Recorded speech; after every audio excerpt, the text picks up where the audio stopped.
I'm David Lombardo, and this is WCNY's The Capitol Press Room, and we're joined in the studio by Assemblymember Keith Powers, a Manhattan Democrat and former city council member who won a special election earlier this year and is here to talk about how he's settling into life at the Capitol and discuss some of his priorities for state government. Thanks for making the time, Assemblymember, and congrats on the special election victory. Thank you. Thanks for having me. So a year ago, you're running for Manhattan Borough President, and now you're in the State Assembly. I'm curious, what was that pivot like, and was there ever a period where you were like, I want to do something besides elected office? I've thought about my entire life in the last year, but certainly I love public service. My actual first job working in government was in the State Assembly for an Assembly member who's no longer here, Jonathan Bing, years ago. And I love the legislature because of not only the amount of sort of issues you can work on any given day and the scope of it, but the sort of impact that New York State has on the entire country when it talks about any specific issue. So when I got my start working government, working on a lot of housing issues, we're trying to protect renters and tenants and folks in the city. So this is so much of what the work I've done interacts with here in Albany. So after doing 8 years in the city council, they threw me out in term limits, and I'm happy to be here, a place where I got my start and a place where I think there's a lot of good work to do. Well, let's talk about that scope, because in the state government, you can pull different levers, essentially, than you have access to at the city level. So how, if at all, is that going to impact what you're going to prioritize, or maybe how you're going to go at some of these problems? It's overwhelming almost about how much more legislative authority you have here, and also how bigger the budget process is here. And so we've been looking at a whole litany of issues to be focusing on. Some of it's continuing the work I did in the city council, issues that we care about that need Albany's attention too. Some of it are issues that are present before us, whether it's in the budget or other issues. But when I decided to run, what I thought a lot about was the impact that the New York State and states have right now, protecting our democracy, being counterbalances to what's happening at the federal level, and strengthening, especially blue states' ability to safeguard people. Two is how much work we still had to do around affordability and the housing crisis that's taking place all over the country, but certainly New York City being so acutely. And then just the overall amount of issues I was able to work on when I was up here, and how interesting and how deep those issues are.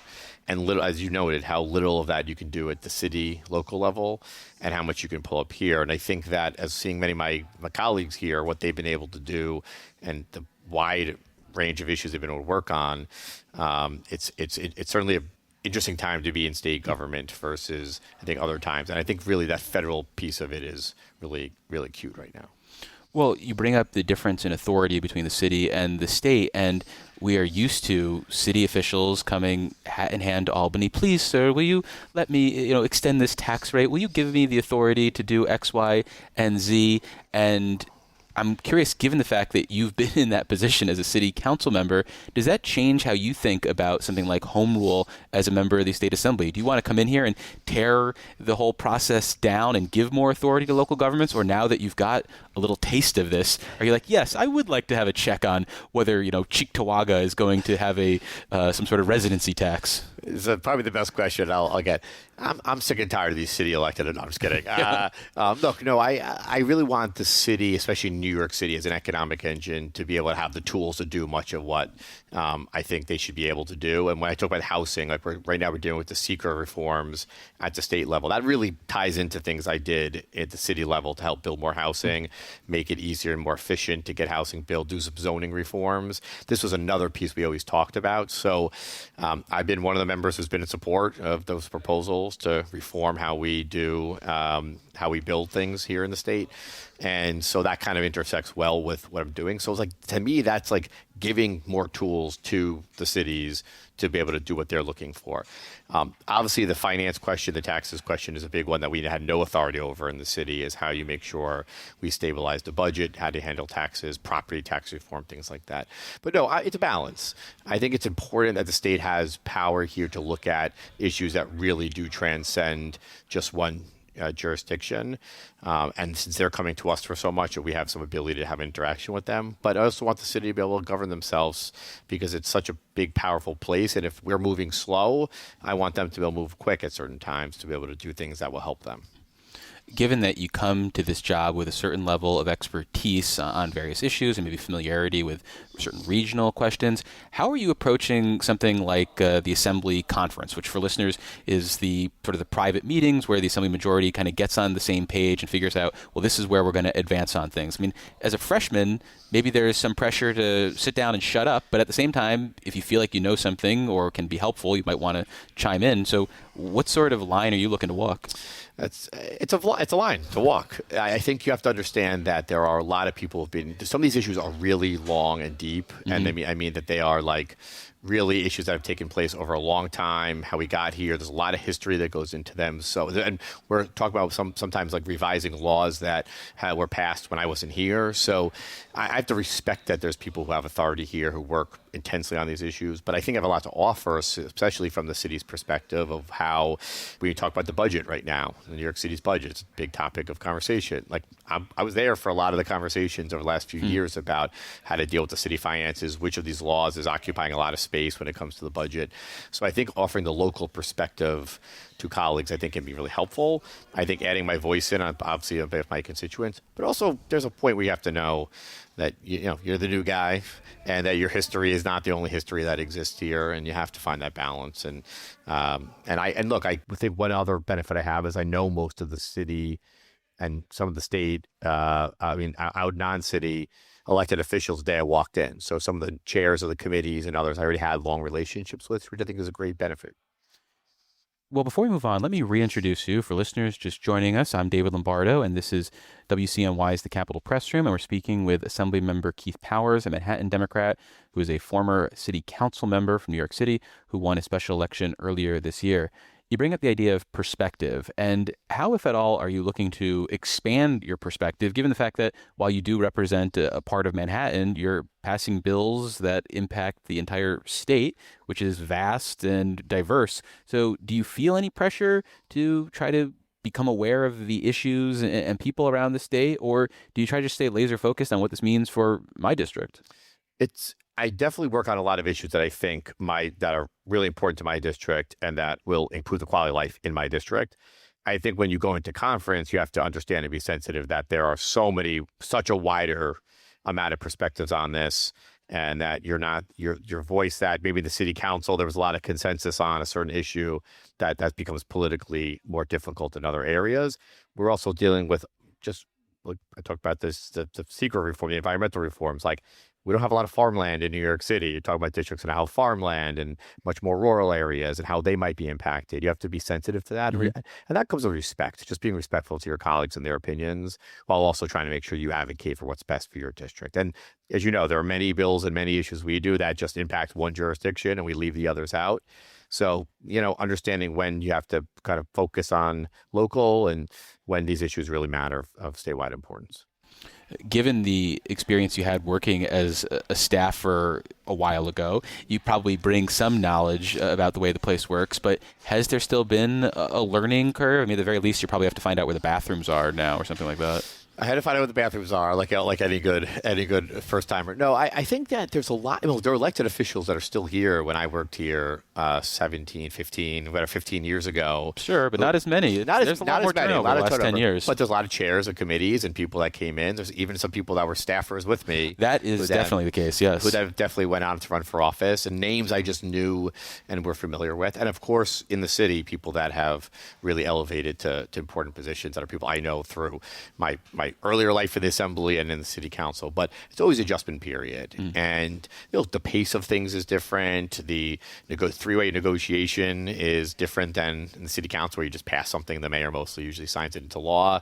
The scope of authority, there's so many different things. So it is a readjustment period. But also, I'll tell you, there's a lot of stuff that's still pretty much the same. And I was a staffer writing sponsor memos and working on budget documents and things like that. And I think it's good to have that perspective, because it really means you'll be willing to roll your sleeves and do a lot of the work here with your great staff.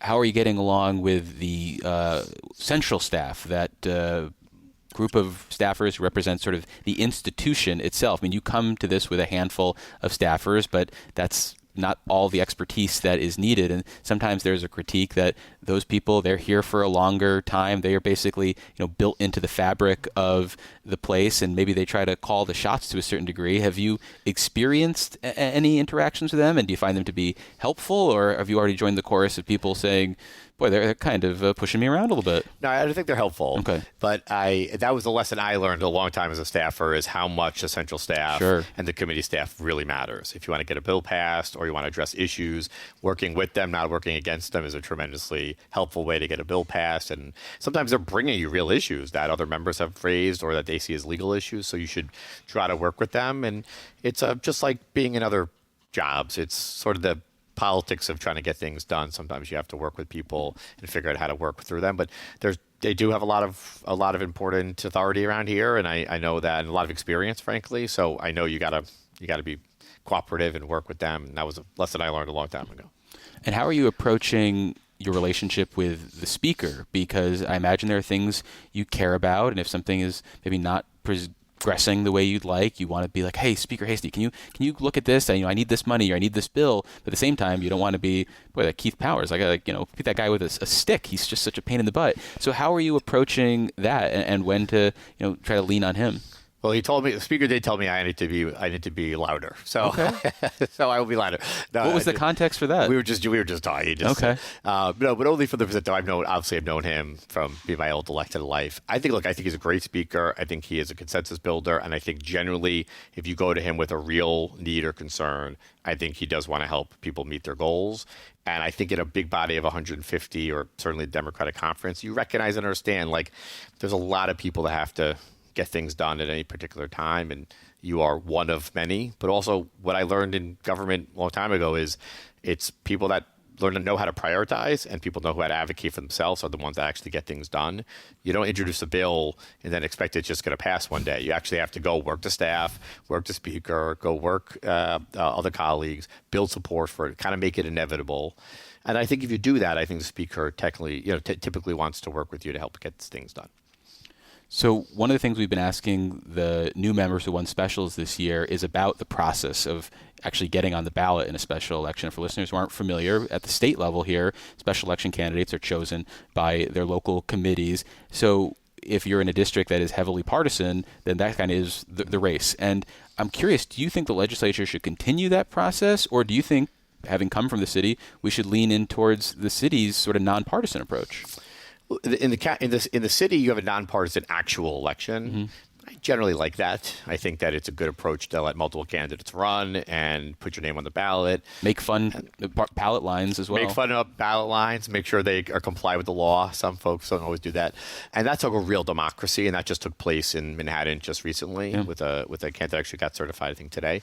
So I love that's the best way to do elections. But sometimes you're trying to fill vacancies very quickly, so you have to make sure you have it. And the most important thing, I think, in our process is for our nomination process, make sure that there is like a real robust nomination process with a lot of people on the county committee. It's not so insidery. That's what we had with mine, and I was lucky enough to come out as the nominee. And I'm a pretty Democratic district, so the actual election was not too competitive.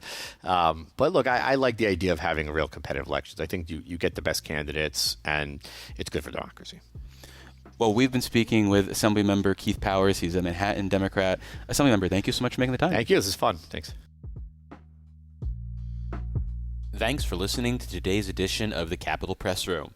For an insider take on what's happening in state government, check out our Dispatches from Planet Albany show, available wherever you get podcasts or at capitolpressroom.org. Join us again for Capitol Press Room, a production of WCNY Connected, Syracuse.